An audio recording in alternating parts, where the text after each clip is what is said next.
একটি প্রশ্ন আমার কাছে ছোট করে রেখেছেন। কালুশা ফকিরের একটা গান মিউজিকে বাজাইছে, প্রেমের গাছে একটা ফল, রসে করে টলমল, দেখে কত ভ্রমর হয় পাগল। ওই ফল গুরু সেবায় শিষ্যে দিলে অমর হয় সে সংসার। সেই ফলটা কি?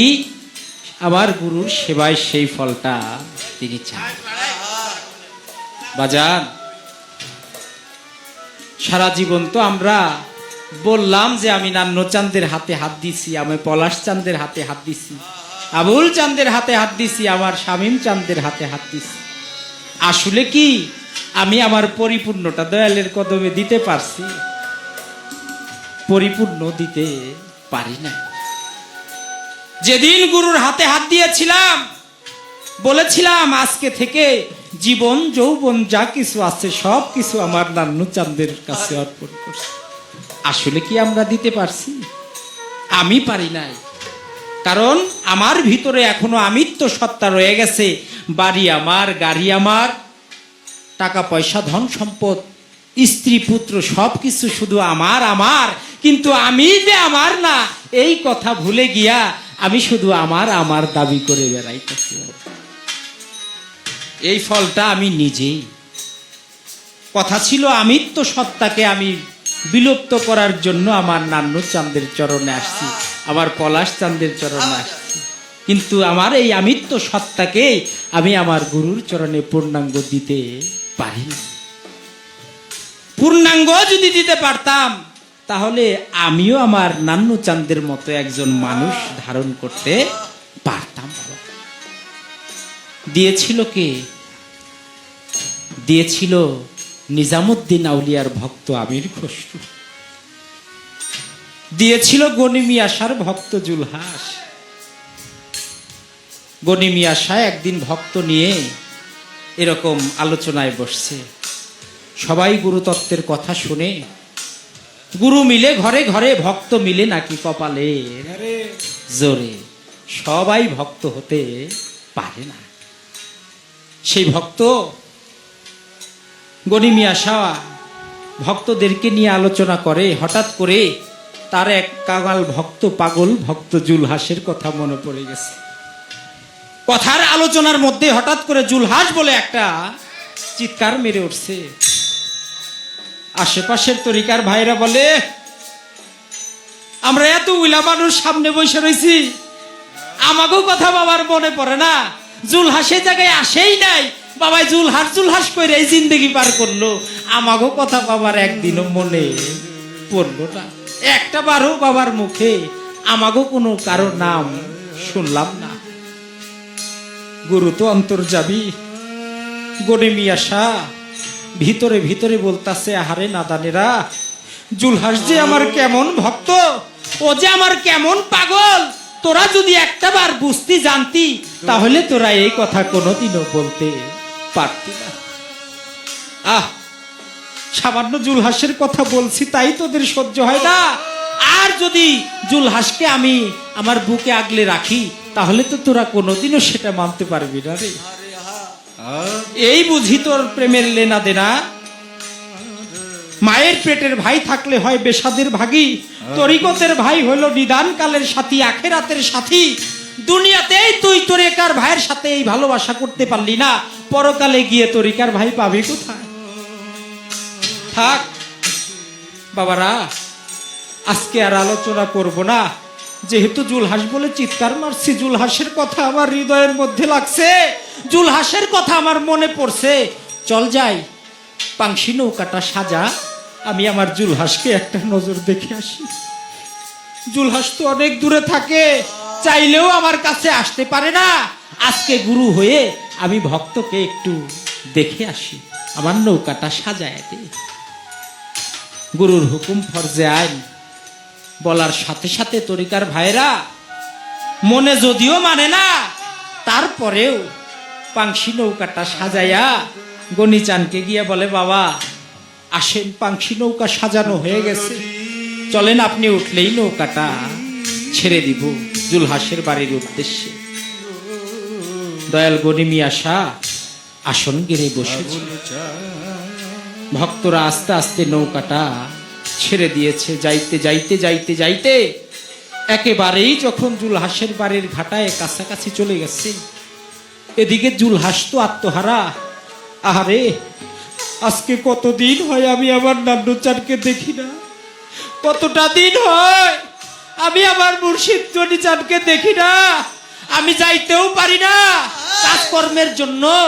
আমার দয়াল যদি দয়া করে একটা নজর এই কাঙালের দিকে একটু আসতো, তাহলে কাঙালের এই তাপিত প্রাণটা জুড়াইতো। বলার সাথে সাথে যখন ঘাটার দিকে তাকিয়েছে, দেখে যে দয়ালের পাংশি নৌকা পালুরাইয়া জুলহাসের বাড়ির দিকে আসতেছে। দূর থেকে দেখেই তো চিনে ফেলছে, এ তো আমার মুর্শিদের নৌকা। এই নৌকা তো আর কারো হতে পারে না, এ তো আমার দয়ালেরই নৌকা। করজোর হাত করে নৌকা ঘাটে দাঁড়িয়ে আছে। আস্তে আস্তে আস্তে আস্তে নৌকাটা পারে এসে যখন ভিড়ছে, দুই চোখের পানি ছেড়ে দিয়ে ভক্তি দিয়ে পড়ছে, দয়াল আজকে কতটা দিন হয় আপনার চাঁদ বদন দেখি না। মনের মধ্যে হাহাকার, বর্ষা মাস যাইতেও পারি না। আপনি যে দয়া করে আমাকে দেখার জন্য আসছেন, গুরুর দয়া করে যেই ভক্তের বাড়িতে আসে, সেই ভক্তের তো আর কোনো কিছুর চাওয়া পাওয়া থাকে না রে। ভক্তি দিয়া পড়ছে, দয়াল আসেন, আপনি আমার বাড়িতে আসছেন, আমার পরম পাওয়া, পরম সৌভাগ্য। এই সৌভাগ্য আর কারো নাই রে, আমারই কেবল হলো।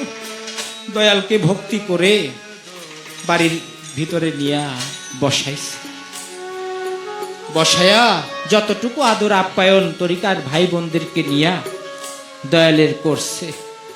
করার পরে গনিমি আসা ভক্তদেরকে ডাক দিয়ে বলতেছে, বাবারা আমি জুলহাসের সাথে দুটি কথা বলবো। বলে, হ্যাঁ বাবা, এত দূর থেকে আসছেন দেখার জন্য, অবশ্যই কথা বলবেন। বলেন, আমরা কি থাকবো না চলে যাব? বলে, না তোমরা থাকো, দেখো জুলহাস কি বলে।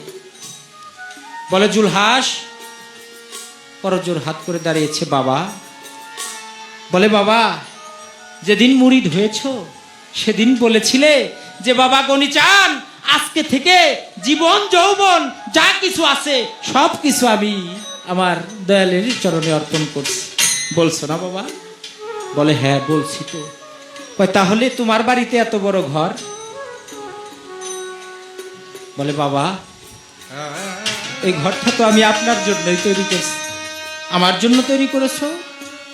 বলে, হ্যাঁ, কারণ কোনোদিন যদি আপনি দয়া করে আপনার চরণ যুগল আমার বাড়িতে রাখেন, আমি যদি আপনার সম্মান অনুযায়ী আপনাকে বসতে দিতে না পারি, তাহলে তো আমার ভক্তের জায়গা থাকে না।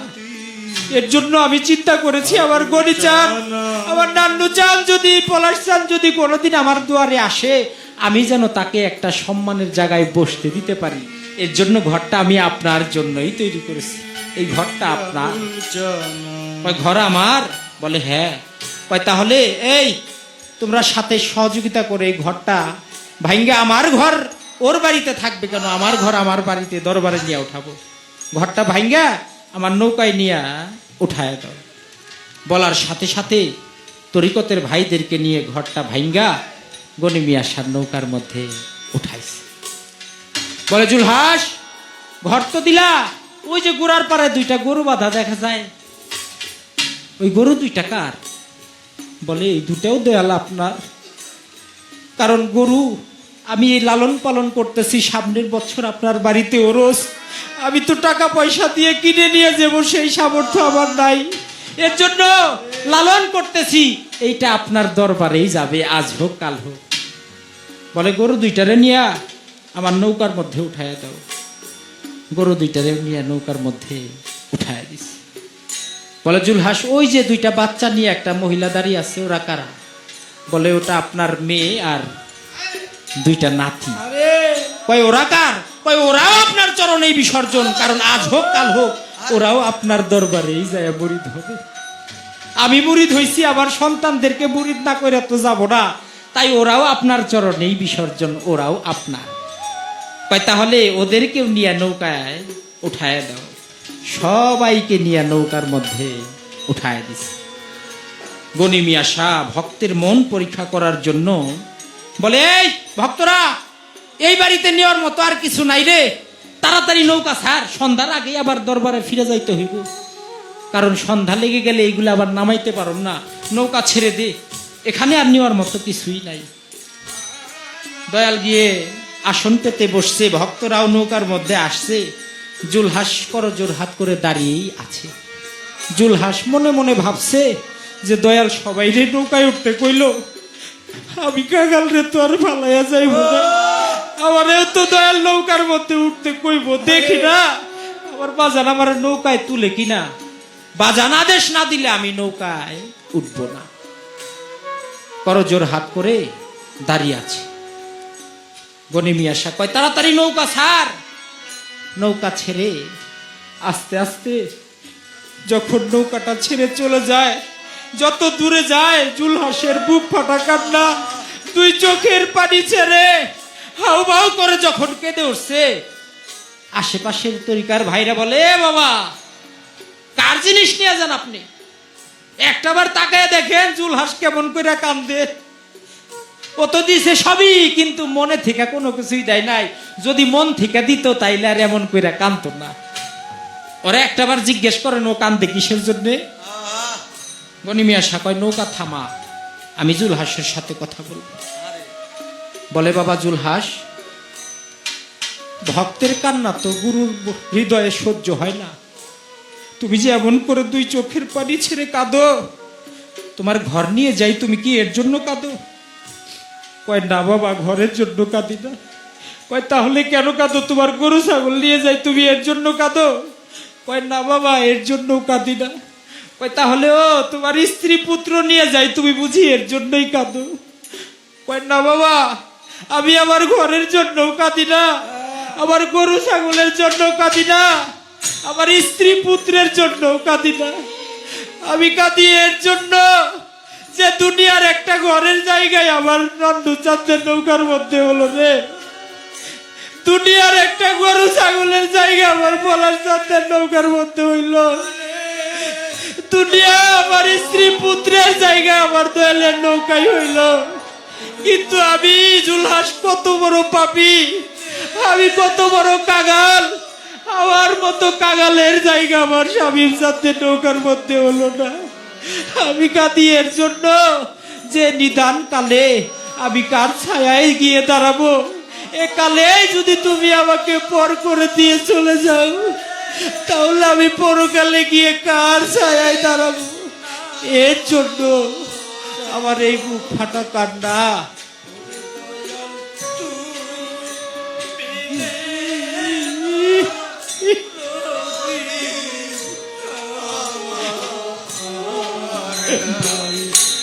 আমার কেহ